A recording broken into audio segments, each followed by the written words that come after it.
بسم الله الرحمن الرحيم.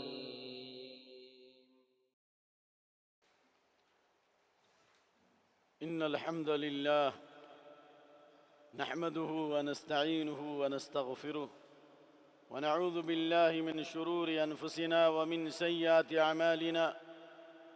من يهده الله فلا مضل له ومن يضلل فلا هادي له. وأشهد أن لا إله إلا الله وحده لا شريك له وأشهد أن محمدًا عبده ورسوله. يا أيها الذين آمنوا اتقوا الله حق تقاته ولا تموتن إلا وأنتم مسلمون. يا أيها الناس اتقوا ربكم الذي خلقكم من نفس واحدة وخلق منها زوجها وبث منهما رجالا كثيرا ونساء واتقوا الله الذي تساءلون به والأرحام إن الله كان عليكم رقيبا. يا أيها الذين آمنوا اتقوا الله وقولوا قولا سديدا يصلح لكم أعمالكم ويغفر لكم ذنوبكم ومن يطع الله ورسوله فقد فاز فوزا عظيما. أما بعد فإن خير الحديث كتاب الله وخير الهدي هدي محمد صلى الله عليه وسلم وشر الأمور محدثاتها وكل محدثة بدعة وكل بدعة ضلالة وكل ضلالة في النار.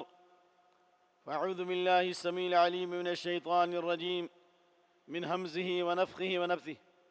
فليحذر الذين يخالفون عن أمره أن تصيبهم فتنة أو يصيبهم عذاب أليم.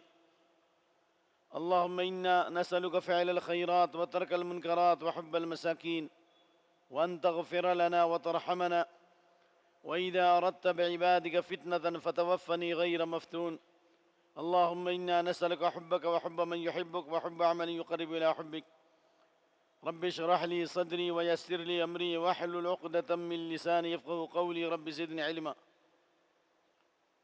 جیسا کہ ہم تمام لوگوں سے یہ بات مخفی نہیں ہے کہ ہم اسلامی سال کا پہلا مہینہ محرم الحرام ہم پر سایہ فگن ہے اور اس کی 8ویں تاریخ کو ہم مکمل کر رہے ہیں، اور کل 9ویں تاریخ اور کل کے بعد عاشورہ کا دن ہے۔ یہ محرم الحرام کی مناسبت سے چند باتیں آپ کی خدمت میں پیش کرنی ہے کیونکہ وقت بہت ہی مختصر ہوتا ہے۔ پہلی بات یہ ہے کہ ماہ محرم یہ حرمت کے مہینوں میں سے ایک مقدس مہینہ ہے۔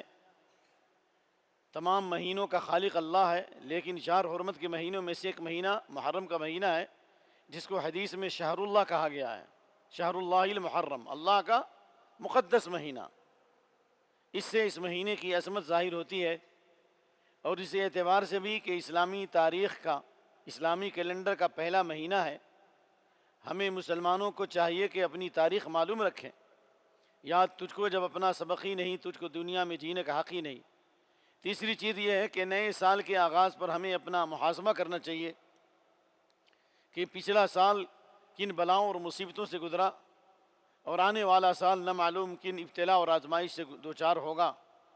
لہذا ہمیں اللہ کے نبی صلی اللہ علیہ وسلم کی حدیث کو یاد رکھنا چاہیے، لیس عام الا والذی بعدہ شر منہ۔ ہر آنے والا سال پہلے سال سے بدتر ہوگا، حتی تلقوا ربکم، یہاں تک کہ تم اپنے رب سے ملاقات کرو گے۔ اور عبداللہ بن مسعود رضی اللہ عنہ کا قول ہے، لیس عام الا والذی بعدہ شر منہ، لا اقول عام امطر من عام ولا عام اخصب من عام ولكن ذهاب علمائکم وخیارکم۔ ہر آنے والا سال پہلے سال سے خراب ہوگا، اس اعتبار سے نہیں کہ بارش کے اعتبار سے کم ہوگی پیداوار، نہیں بلکہ بارش تو بہت ہوگی، لیکن ولكن ذهاب علمائکم وخیارکم، نیک لوگ رخصت ہو جائیں گے۔ جیسے جیسے فتنے اور بلائیں نازل ہوں گی، آہستہ آہستہ اچھے لوگ رخصت ہو جائیں گے، برے لوگ رہ جائیں گے۔ پھر اللہ رب العالمین کا آسمانی عذاب، زمینی عذاب، قوموں اور جماعتوں کا طوفان برپا ہوگا، اور ہم دعائیں کریں گے، دعائیں قبول نہیں ہوں گی۔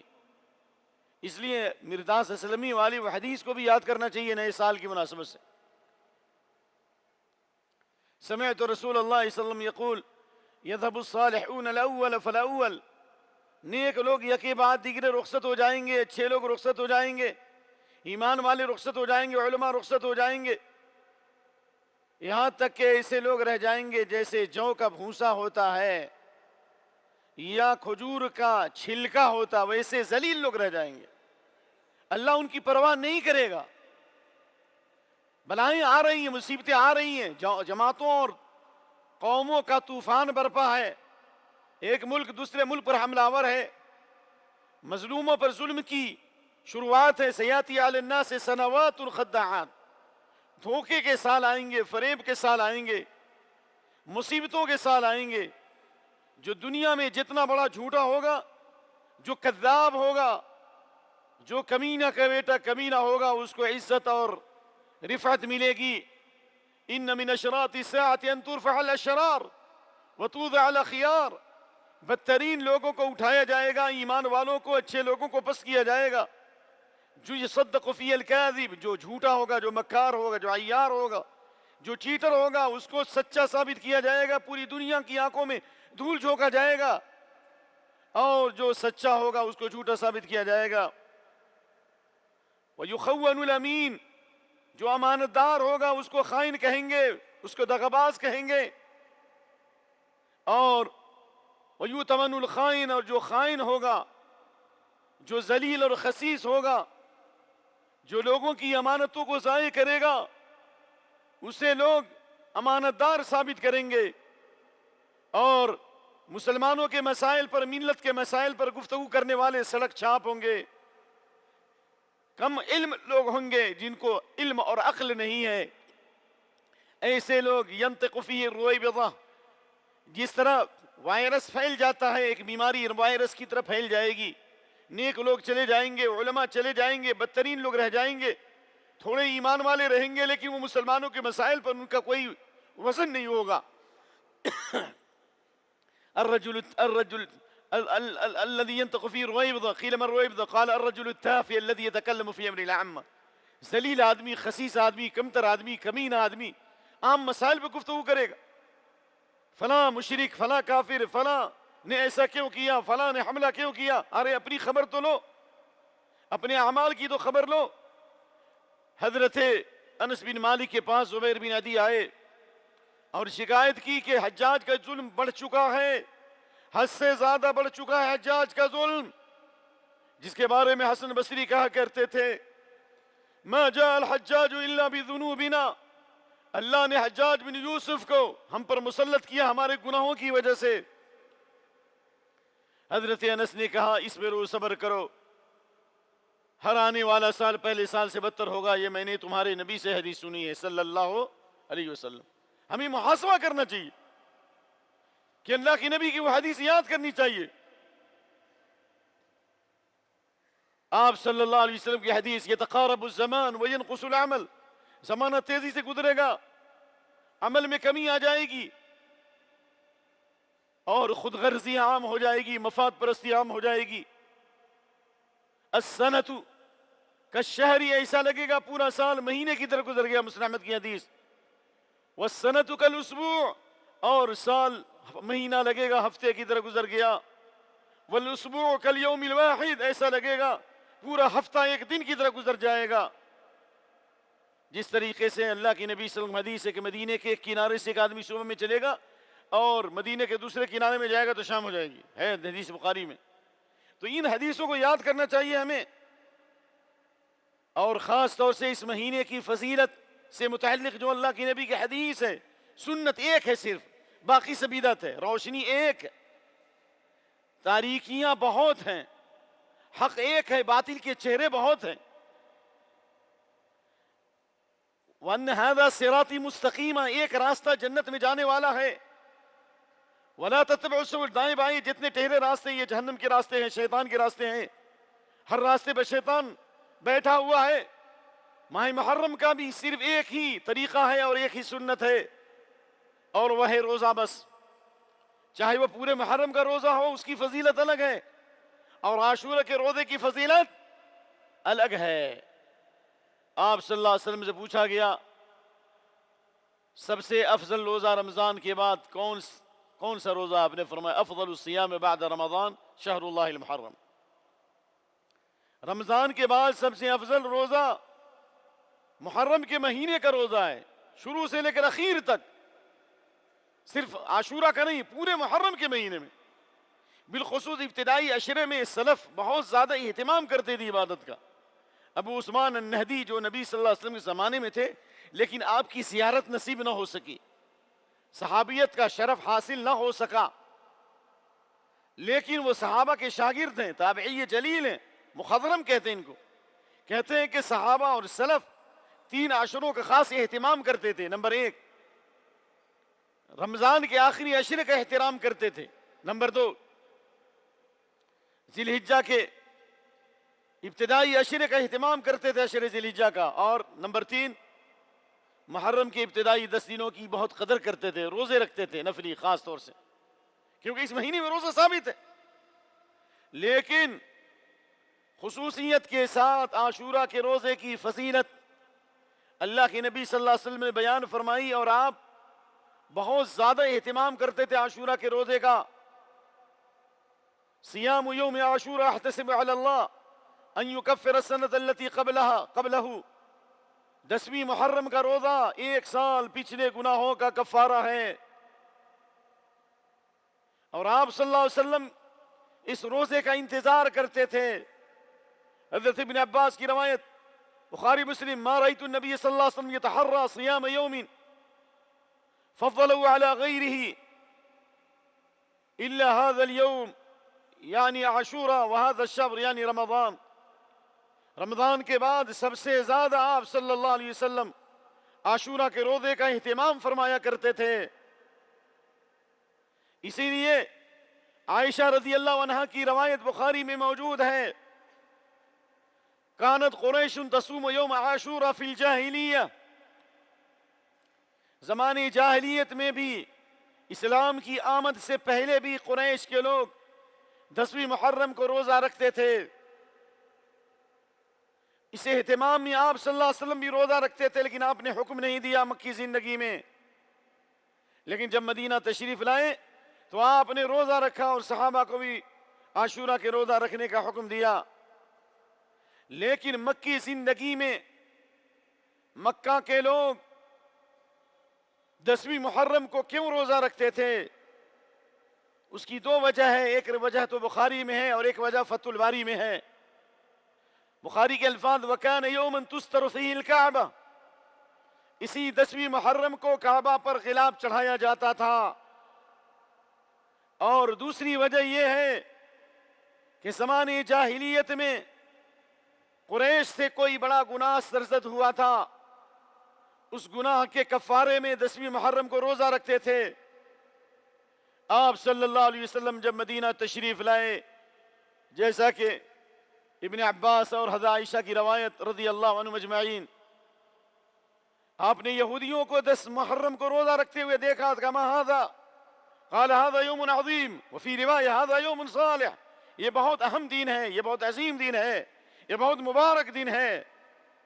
هذا اليوم الذي نجى الله فيه موسى وبني إسرائيل من عدوهم، وفي رواية أظهر الله فيه موسى بني إسرائيل على فرعون، اللہ نے موسیٰ علیہ السلام اور ان کی قوم بنی اسرائیل کو اسی 10 محرم کو فرعون کے ظلم سے نجات دی، اور اللہ نے فرعون اور اس کے لشکر کو غرقاب کر دیا۔ فصام موسیٰ، موسیٰ علیہ السلام نے شکریہ میں روزہ رکھا۔ فَنَحْنُ نَصُومُهُ تَعْظِيمًا لَهُ، اس لیے ہم بھی روزہ رکھتے ہیں۔ تو آپ نے صحابہ کو بھی روزہ رکھنے کا حکم دیا اور آپ نے روزہ رکھا، بلکہ رمضان کے روزے کی فرضیت سے پہلے عاشورہ کا روزہ فرض تھا، لیکن جب رمضان کے روزے فرض ہو گئے تو آپ نے فرمایا من شاء صامہ ومن شاء ترکہ، جو چاہے عاشورہ کا روزہ رکھے اور جو چاہے نہ رکھے۔ اس سے عبداللہ بن مسعود رضی اللہ عنہ عاشورہ کے روزہ رکھنے کا اہتمام نہیں کرتے تھے، کیونکہ رمضان کے روزے کی وجہ سے اس کی فرضیت کیا ہو گئی؟ منسوخ ہو گئی۔ لیکن اس سلسلے میں مسلم شریف کی روایت ہے، حضرت ابو موسیٰ اشعری کی، کان اہل خیبر یصومون یوم عاشورہ ويتخذونه عيدا ويلبسون فيه نساءهم حليهم وشارتهم فقال فصوموا انتم۔ خیبر کے لوگ خاص طور سے عاشورہ کا روزہ رکھتے تھے، جشن مناتے تھے، چراغاں کرتے تھے، اپنی عورتوں کو قیمتی کپڑے پہناتے تھے، زیورات پہناتے تھے. آپ نے کہا ان کی مخالفت میں تم صرف روزہ رکھو. لیکن جب آپ صلی اللہ علیہ وسلم سے کہا گیا آپ کی وفات سے تھوڑے مہینہ پہلے، یعنی آپ نے سن 1 ہجری سے روزہ شروع کیا، سن 10 ہجری تک، وفات سے 2 ماہ پہلے محرم اور اس ربیع الاول میں تو آپ کی وفات ہو گئی. کہا گیا ان ذلک اليوم تعظم اليہود، یہودی لوگ اس دن کی تعظیم کرتے ہیں، تو پھر ہم روزہ رکھیں اور وہ بھی روزہ رکھیں تو ہمارا عمل ان کے موافق ہو گیا. تو آپ صلی اللہ علیہ وسلم نے فرمایا فَإِذَا كَانَ الْعَامُ الْمُقْبِلُ صُمْنَ التَّاسِعَ، آئندہ سال زندہ رہیں گے تو ہم لوگوں کو بھی روزہ رکھیں گے. لَئِنْ بَقِيتُ إِلَىٰ قَابِلٍ لَأَصُومَنَّ التَّاسِعَ، یہ روایت بھی مسلم میں، آئندہ سال زندہ رہا تو 9 تاریخ کو بھی روزہ رکھوں گا. 10 کو تو رکھنا ہی، 9 کو رکھنا ہے. یہ اس لیے 10 کے ساتھ 9 کا روزہ رکھنا مسنون و مشروع ہے. بعض لوگ کہتے ہیں کہ ضروری ہے، لیکن ضروری نہیں، لیکن سنت کی تکمیل ہے. اس لیے 9-10 کو روزہ رکھنا یہ سلف کا طریقہ رہا ہے. لیکن ایک روایت مسند احمد کے اندر موجود ہے جس کے اندر محمد بن عبد الرحمن بن لیلہ سیء الحفظ ہے، ضعیف ہے، لیکن ابن عباس کے قول سے تائید ہوتی ہے. اور بھی کچھ روایتیں آتی ہیں، احمد شاکر کہتے ہیں کہ روایت بھی صحیح ہے. وہ کیا ہے؟ صوموا یوم عاشوراء خالفوا فیہ الیہود وصوموا قبل یوما وبعدہ یوما. عاشورہ کا خاص طریقے سے روزہ رکھو، یہودیوں کی مخالفت کرو، اس سے 1 دن پہلے روزہ رکھو یا 1 دن بعد میں رکھو، یعنی 9-10 رکھو یا 10-11 رکھو. بعض اہل علم جس میں امام ابن قیم، ابن حجر ہیں اور امام احمد بن حنبل وغیرہ ہیں، وہ کہتے ہیں کہ 10 کا تو رکھنا ہی ہے، لیکن 1 دن پہلے اور 1 دن بعد میں رکھنے کی جو آپ نے تعلیم دی، اس سے بہتر، اس سے یہ بات ثابت ہوتی ہے کہ اگر کوئی آدمی 9-10-11 رکھنا چاہے تو اور اچھا ہے، تاکہ مہینے میں جو شک ہو گیا چاند کی رویت میں وہ شک بھی دور ہو جائے گا اور ہر مہینے میں 3 روزہ رکھنے کا ثواب بھی ملے گا. اس لیے اکمل حالت ہے کہ 9-10-11 رکھیں. یعنی مثال کے طور پر کل 9 ہے تو ہفتہ اتوار پیر، تو پیر کے دن روزہ رکھنے کا ثواب بھی مل جائے گا.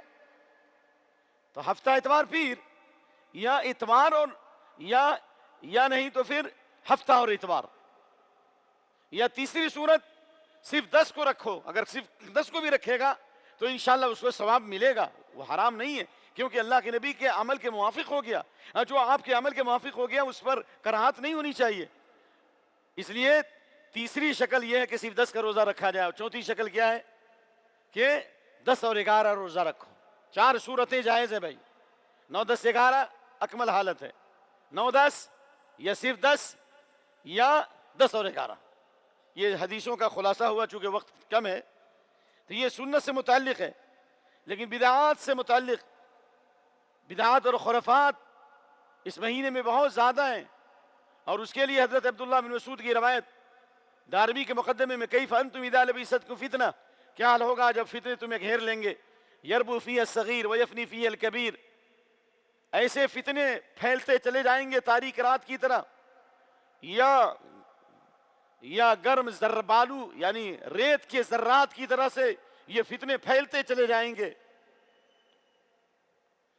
چھوٹا پرمان چڑھ کر بڑا ہو جائے گا، بڑے بوڑھے ہو جائیں گے، دین کے نام پر نئے طریقے ایجاد کیے جائیں گے. فَإِذَا غُيِّرَتْ قَالُوا غُيِّرَتِ السُّنَّةُ، اب اگر کوئی اس فتنے پر رد کرے گا، کہے گا اس مہینے کو ماتم کا مہینہ نہیں منانا چاہیے، اس مہینے کو بدشگونی والا مہینہ نہیں سمجھنا چاہیے، حرمت کا مہینہ ہے، تو لوگ کہیں گے اس نے دین کو بدل دیا. حالانکہ محرم یہ بہت عظمت والا مہینہ ہے، فتح و کامرانی کا مہینہ ہے. چونکہ وقت کم ہے، اسی محرم کے مہینے میں خیبر فتح ہوا تھا حضرت علی رضی اللہ عنہ کی قیادت میں. یہودیوں کا سردار مرحب مارا گیا. اسی محرم کے مہینے میں قادسیہ کی جنگ ہوئی تھی، جس میں 3 گنا فوج کے اوپر اللہ نے مسلمانوں کو فتح عطا فرمائی تھی. ایرانیوں پر فتح ملی تھی. مدائن کی فتح ہوئی تھی، یہ بھی ایرانیوں سے جنگ ہوئی تھی. یہ فتح و کامرانی کا مہینہ ہے. لیکن دشمنان اسلام دماغ خریدتے ہیں، پرہیز خریدتے ہیں، لوگوں کی صلاحیتوں کو خریدتے ہیں، لوگوں کی زبان خریدتے ہیں، کام وہ اپنا لیتے ہیں، اسے اسلام کا نام دیتے ہیں. یہ سارے فتنے انہوں نے پیدا کیے، دشمنان اسلام نے. عبداللہ بن سبا کے ٹولوں نے یہ فتنہ برپا کیا ہے.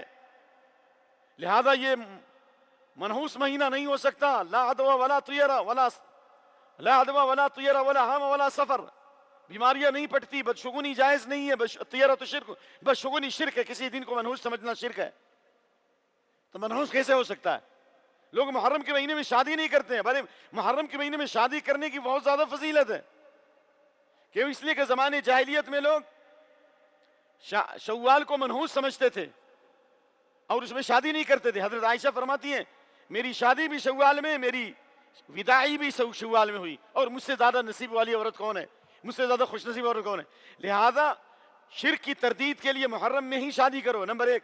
نمبر دو، عقیدے کی اصلاح ہوگی۔ نمبر تین، آپ کو فنکشن ہال سستا ملے گا، ہلکی شادی ہوگی۔ ان اعظم النکاح برکۃ ایسر مؤونہ، سب سے بابرکت نکاح وہ ہے جو سب سے کم خرچ ہو، ہلکی شادی ہوگی، کم خرچ پہ شادی ہو جائے گی آپ کو، تو اس اعتبار سے بھی برکت ملے گی نا۔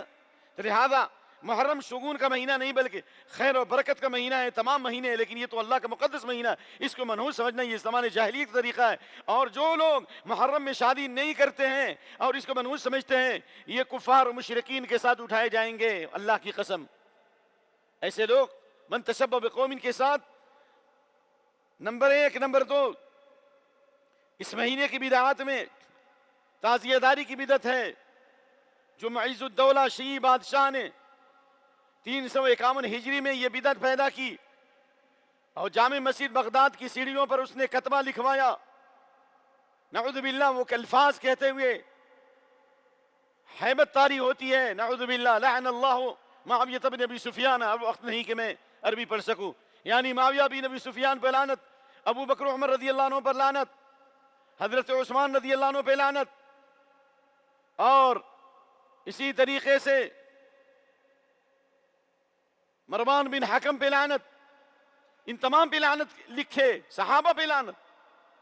یہ تبرہ بازی، بھائی جو صحابہ پر لعنت کرے، جو صحابہ کو کافر کہے، اللہ نے اسے کافر کہا ہے۔ دلیل لیغیظ بہم الکفار، صحابہ کرام ایمان والوں کے لیے نرم اور دشمنوں کے لیے سخت ہیں، اور صحابہ کرام کی مثال اس کوپل کی طرح ہے جو جس کی جڑیں زمین میں، شاخیں آسمان میں ہو، اور وہ تنا اور درخت اختیار کر جائے، اور وہ ایسا درخت جو اپنے تنے پر کھڑا ہو جائے۔ لیغیظ بہم الکفار، کافروں کو ان سے بغض ہوتا ہے، یہ اللہ نے فرمایا۔ امام مالک نے کہا یہ آیت اس بات کی دلیل ہے، صحابہ سے بغض رکھنے والا کافر ہے۔ لہذا لعن طعن کرنا اس مہینے میں یہ ملعون لوگوں کا کام ہے، مطرود لوگوں کا کام ہے۔ اسی لیے حضرت امام احمد بن حنبل رحمۃ اللہ علیہ کہ فرزند عبداللہ نے سوال کیا، اے میرے ابا جان یہ بتائیے رافضی کون ہے؟ تو کہا الذی یسب رجل من اصحاب رسول اللہ، جو کسی صحابی کو برا بھلا کہے یا ابو بکر عمر کو گالی دے، وہ رافضی ہے، وہ ملعون ہے۔ علامہ طحاوی حنفی رحمۃ اللہ علیہ نے تمام امت کا اجماع نقل کیا، اہل سنت والجماعت کا، ونحب اصحاب رسول اللہ صلی اللہ علیہ وسلم، ہم صحابہ کرام سے محبت رکھتے ہیں، اور ولا نبغض، ان سے بغض نہیں رکھتے، ولا نفرط فی حب احد منہم، اور ان کی محبت میں غلو بھی نہیں کرتے، صحابہ کی محبت میں غلو بھی نہیں کرتے۔ نبغض من یبغضهم، جو صحابہ سے بغض رکھتا ہے ان سے بغض رکھتے ہیں۔ حبهم دین و ایمان و احسان، صحابہ سے محبت رکھنا دین اور ایمان اور احسان ہے۔ اور بغضهم کفر و نفاق و طغیان، اور صحابہ سے بغض رکھنا کفر، نفاق اور طغیان ہے۔ یہ لعنت کے الفاظ 351 ہجری میں لکھے گئے، اور 352 ہجری میں معز الدولہ رافضی نے اعلان کیا کہ دکانیں بند کر دی جائیں، اس مراکز کو بند کر دیا جائے، عورتیں باہر نکلیں، ماتم کریں، تعزیہ بنائیں، چیخ و پکار کریں، گریبان پھاڑیں۔ کیا یہی طریقہ اسلام کا؟ لیس منا من لطم الخدود وشق الجیوب ودعا بدعوى الجاہلیہ، جو رخسار کو پھاڑے، جو گریبان نوچے، وہ ہم میں سے ہے ہی نہیں۔ وہ سب کچھ ہو سکتا ہے لیکن ایمان والوں میں شامل نہیں ہو سکتا۔ انا بریء من الصالق والحالق والشاق، چیخ و پکار کرنے والے، بالوں کو موڑنے والے، گریبان پھاڑنے والوں سے میں بیزار ہوں۔ اور یہ غم صرف غم حسین ہی ہے؟ کیا اتنے سارے صحابہ کرام شہید ہوئے، ان کا غم نہیں؟ حضرت علی رضی اللہ عنہ کی شہادت کیا ان کو نہیں معلوم؟ حضرت حسن کی وفات نہیں معلوم؟ حضرت عثمان رضی اللہ عنہ کو 40 دنوں تک محاصرہ کیا گیا اسی مدینے میں، قرآن پڑھتے ہوئے شہید کیا گیا، 18 ذی الحجہ کو نہیں معلوم؟ اور محرم کی پہلی تاریخ کو حضرت عمر رضی اللہ عنہ شہید کیے گئے۔ مسلمانوں کو یہ غم نہیں معلوم؟ وہ بھی نبی صلی اللہ علیہ وسلم کی مسجد میں، آپ کے مصلی پر فجر کی نماز میں ابو لولو نے، جس ابو لولو کا جشن منایا جاتا ہے ایران کے اندر 9 ربیع اول کو، کیونکہ وہ حضرت عمر کا قاتل ہے، ان رافضیوں کی تائید کرتے ہو، ان دشمنان اسلام کی تائید کرتے ہو کہ جہاں ایران کے اندر ہر لیٹرین باتھ روم پر لعنت کے الفاظ لکھے گئے ہیں ابو بکر عمر عثمان و علی کو، اور ابو بکر عمر عثمان کو رضی اللہ عنہ مجمعین، جہاں اہل سنت کی ایک مسجد تک نہیں ہے، جہاں یہودیوں کے 200 گرجے ہیں، ان کی کتابوں میں لکھا ہوا، واللہ العظیم حوالہ لے لو مجھ سے بعد میں، کہ مسجد اقصی ہمارے یہاں نہیں ہے کوئی چیز، بیت المقدس کو مانتا ہوں، مسجد اقصی کا وجود ہمارے یہاں نہیں ہے۔ آپ ایسے رافضیوں کی تائید کرتے ہو جنہوں نے عراق کے اندر، لبنان کے اندر اور سیریا کے اندر 15 سال میں 1.5 کروڑ مسلمانوں کو قتل کیا۔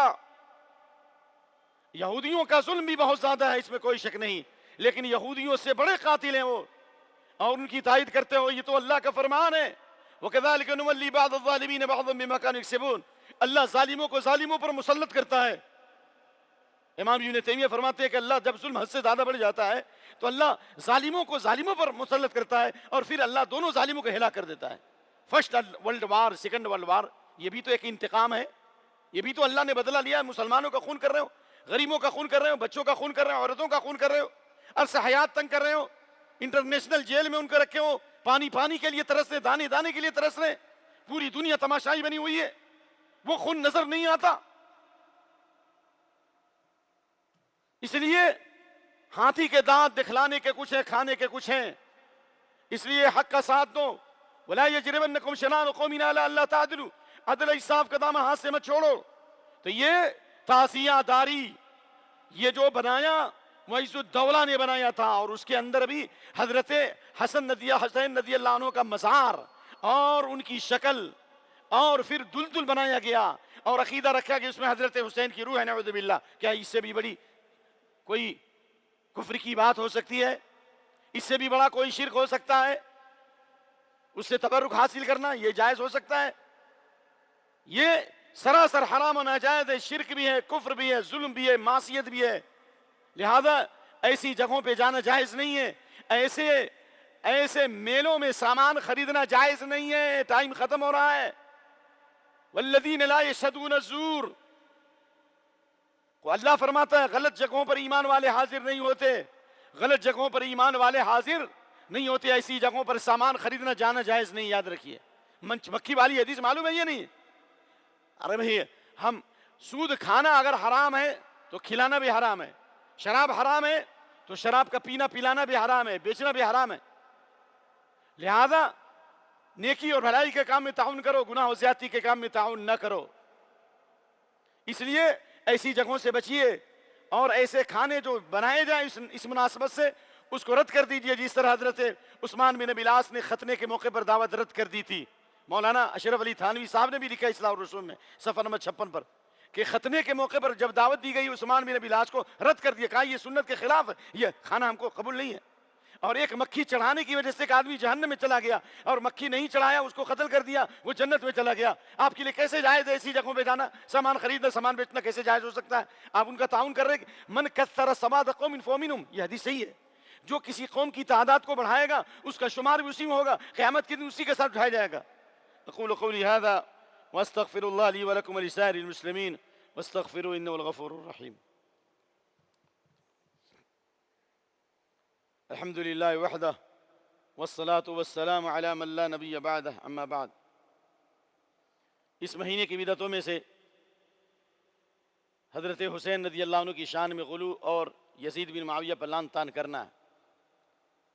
بلا شبہ حضرت حسین رضی اللہ عنہ جلیل القدر صحابی ہیں، نوجوانان جنت کے سردار ہیں، لیکن اللہ نے ان کی آزمائش کی، کیونکہ انہوں نے اسلام کا زمانہ پایا، اور ابتلا اور آزمائش جو دوسرے صحابہ کی ان کی نہیں ہوئی، تو شاید اللہ نے اس آزمائش کے ذریعے ان کے درجات کو بلند کیا ہے، اور جن لوگوں نے انہیں شہید کیا وہ ذلیل و خوار ہوئے اور اللہ نے ان کو رسوا کیا۔ لیکن اس سے بڑے بڑے واقعات رونما ہوئے۔ حضرت حمزہ کی شہادت نہیں معلوم، مصعب بن عمیر کی شہادت نہیں معلوم، حضرت عثمان رضی اللہ عنہ کی شہادت نہیں معلوم، اور غم منانا تو ہے ہی نہیں، عورت کے لیے 3 دن ہے اور جس کا شوہر مر جائے اس کے لیے 4 مہینہ 10 دن ہے بس. کہاں یہ؟ کہاں سے لائیے؟ اللہ نہا عن المراثی، اللہ کے نبی نے مرثیہ خانی سے، نوحہ خانی سے منع کیا ہے. اور یزید بن معاویہ پر لعن طعن کرنا، اللہ کے نبی صلی اللہ علیہ وسلم نے کافروں پہ لعن طعن کیا تو اللہ نے منع کر دیا. بھائی بخاری کی حدیث ہے، حوالہ لو، عبداللہ بن عمر وغیرہ کی روایت بخاری مسلم. صفوان بن امیہ، سہیل بن عمر، حارث بن ہشام پر آپ نے لعنت کی، نام لے کر قنوت نازلہ پڑھا. اللہ کے نبی نے لعنت کی. اللہ نے کہا لیس لک من الامر، آپ کے لیے جائز نہیں ہے، کسی معاملے کا اختیار نہیں ہے. اللہ چاہے تو ان کو توبے کی توفیق دے اور اللہ چاہے تو ان کو عذاب دے. حارث بن ہشام، سہیل بن عمر، صفوان بن امیہ، یہ سب مسلمان ہو گئے. جن پر آپ نے لعنت کی وہ مسلمان ہو گئے، اسلام کے داعی بن گئے. جب کافر، معین کافر پہ لعنت جائز نہیں، بخاری کی حدیث ہے، تو ایک مسلمان پہ لعنت کیسے ہو سکتی ہے؟ بھائی اذکروا محاسن موتاکم، اپنے مردوں کی خوبیوں کو بیان کرو. ہاں وہ صحابی نہیں تھا، وہ دنیا دار بادشاہوں میں سے ایک بادشاہ تھا، جیسا کہ امام ابن تیمیہ نے کہا. اس کی نیکیاں بھی تھی، برائیاں بھی تھی. ان کا معاملہ ان کے رب کے حوالے ہے. امید ہے کہ اللہ عفو درگزر کا معاملہ کرے گا. جو حدیث بخاری میں آئی ہے، جو قسطنطنیہ کا سب سے پہلے جو لشکر قسطنطنیہ سے جنگ کرے گا اس کی مغفرت ہو جائے گی. اس کا سپہ سالار یزید تھا، امید کی جا سکتی ہے. لیکن لعن طعن کرنا جائز نہیں ہے. اور اس مہینے کی بدعات میں سے گڑی ہوئی حدیثیں، اسی دن نوح علیہ السلام کی کشتی جوٹی پہاڑ پر ٹھہر گئی. جو 10ویں محرم کو بال بچوں پہ خرچہ کرے گا وہ کبھی غریب نہیں ہوگا. تو اس سے بہتر اور کیا طریقہ ہے بھائی؟ اسی دن پورا پیسہ جمع کر لو اور اس کے بعد اور کاروبار مت کرو، سال بھر کھاتے رہو گے. جو اس دن 10ویں محرم کو سرما پہن لے گا اس کی آنکھ میں کبھی بیماری نہیں ہوگی. سارے آپٹیکلس کو، ڈاکٹر کو چھٹی کرا دو، کوئی ضرورت ہی نہیں. کہاں کی یہ حدیث ہے؟ جو اس دن یتیموں کے سر پہ ہاتھ رکھا گیا، تمام یتیموں کے سر پہ، یعنی روزہ کے علاوہ جتنی حدیثیں ہیں سب گڑی ہوئی ہیں. اس دن غسل کرنے کی حدیث، سرما پہننے کی حدیث، یہ ساری حدیثیں ثابت نہیں ہے. وقت ہوتا تو میں بیان کرتا. پھول کی پتی سے کٹ سکتا ہیرے کا جگر، مرد نادا پر کلام نرم و نازک بے اثر. اللہم انصر دینک و کتابک و سنت نبیک و عبادک المؤمنین. اللہ اپنے دین کی، اپنے نبی کی سنت کی اور تمام ایمان والوں کی مدد فرما. اللہم اعز الاسلام والمسلمین وذل الشرک والمشرکین ودمر اعداءک اعداء الدین من الکفر والملحدین. اللہم صل وسلم علی عبدک ورسولک محمد وعلى آله وصحبه أجمعين. اللهم ارض عن الصحابة أجمعين. اللهم ارض عن أبي بكر وعمر وعثمان وعلي وعن سائر الصحابة أجمعين. اللهم عليك بالكفرة والملحدين والوثنيين المتطرفين. اللهم عليك باليهود الظالمين المعتدين. اللهم الصهاينة المعتدين. اے اللہ ان ظالموں یہودیوں پر، ان دشمنان اسلام پر اپنے لشکروں کو مسلط کر. سرزمین فلسطین کی حفاظت فرما، وطن عزیز کی حفاظت فرما. اور اللہ ان دشمنوں پر، بڑے دشمنوں کو مسلط کر. اللہم اجعل بلادنا آمنۃ مطمئنہ وسائر بلاد المسلمین. ہمارے ملک کو امن و سلامتی کا گہوارہ بنا. جو اس ملک کی سلامتی کو غارت کر رہے ہیں اللہ ان پر اپنے لشکروں کو مسلط فرما. عباد اللہ رحمکم اللہ، ان اللہ یامر بالعدل والاحسان وایتاء ذی القربى وینہی عن الفحشاء والمنکر والبغی